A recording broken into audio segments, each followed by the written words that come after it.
ఆధ్వర్యంలో ఈ రోజు ఎల్బీ నగర్ వేదికగా నిర్వహిస్తున్నటువంటి విద్యార్థి వేదన దీక్షని ఈ రోజు విజయవంతం చేసిన ప్రతి ఒక్కరికి పేరు పేరున ధన్యవాదాలు చేస్తా ఉన్నాను.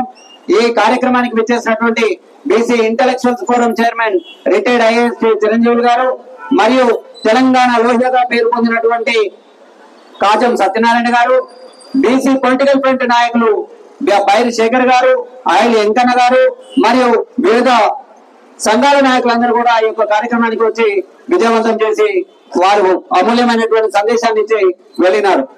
ఈ రోజు social justice party of India విద్యార్థి వేదన దీక్షను ఎందుకు నిర్వహించాల్సి వచ్చిందో ఒకసారి వివరించేటువంటి ప్రయత్నం చేద్దాం.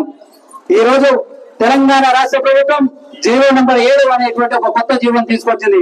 ఆ జీవో ప్రకారం విద్యార్థులకు చెల్లించాల్సినటువంటి ఫీజు రియంబర్స్మెంట్ గతంలో కాలేజీలకు నేరుగా వచ్చేటువంటిది. అక్కడ నుండి కాలేజీలు విద్యార్థుల నుండి ఫీజు ముక్కబెట్టి వసూలు చేయకుండా డైరెక్ట్ గా కాలేజీలు ప్రభుత్వం మధ్య కొనసాగేటువంటి పరిస్థితి ఉంటుండే. ఈ జీవో నంబర్ 7 తీసుకొచ్చి విద్యార్థుల యొక్క ముక్కు పిండి విద్యార్థుల యొక్క తల్లిదండ్రులను బాగా ఇబ్బంది పెట్టి ఫీజులు కట్టి ఉన్నత విద్యను విద్యార్థులకు దూరం చేసేటువంటి ప్రయత్నం చేస్తుంది ప్రభుత్వం. మీరు ప్రభుత్వం ఎప్పుడో మేము చెల్లిస్తాం విద్యార్థులకు, మీరు మాత్రం కాలేజీలకు ఫీజులు కట్టుకుంటేనే మీరు చదువుకోవాలి, లేకపోతే లేదు అనేటువంటి విధానంగా వ్యవహరిస్తూ ఈ జీవో నంబర్ 7 తీసుకొచ్చింది. ఇది పూర్తి విద్యార్థులకు పూర్తి వ్యతిరేకమైనటువంటి జీవో, ఉన్నత విద్యను విద్యార్థులకు అందకుండా చేసేటువంటి జీవో ఇది. గతంలో ఉన్నటువంటి ప్రభుత్వాల్లో పెండింగ్ లో ఉన్నటువంటి ఏదైతే ఫీజు ఉందో ఆ ఫీజుని ప్రభుత్వం చెల్లించకుండా ఇప్పటి వరకు 2.5-3 సంవత్సరాలు 3 బడ్జెట్ ప్రవేశపెట్టినటువంటి రేవంత్ రెడ్డి ప్రభుత్వం కేవలం 7,000 కోట్ల రూపాయలని రిలీజ్ చేయడానికి చాలా ఇబ్బంది పడుతూ ఉంది. కానీ 1,50,000 కోట్ల విలువైనటువంటి మూసీ ప్రక్షాళన ఇది అత్యవసరం కాదు, ఎమర్జెన్సీ కానే కాదు. కానీ సుందరీకరణ పేరుతోటి 1,50,000 కోట్ల రూపాయల ప్రాజెక్టుని ఇక్కడ చేపట్టింది. అదే కాకుండా తెలంగాణ రాష్ట్రం నుండి వివిధ ప్రాంతాలకు గ్రీన్ ఫీల్డ్ హైవేల పేరుతోటి భూములు సేకరించేసి ఆగ మేఘాల మీద పనులు చేస్తా ఉంది. ఫ్యూచర్ సిటీ పేరుతోటి అక్రమంగా ఖర్చు పెడుతూనే ఉంది.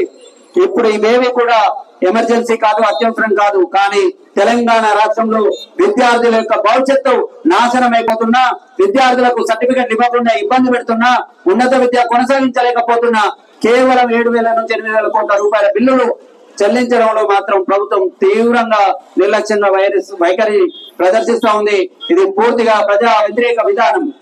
ఇదే విధంగా కొనసాగుతుంటే రేవంత్ రెడ్డి ప్రభుత్వం వచ్చిన నాటి నుండి నేటి వరకు అన్ని ప్రభుత్వ పథకాలలో కూడా ఇదే వైఖరిని అవలంబిస్తా ఉంది.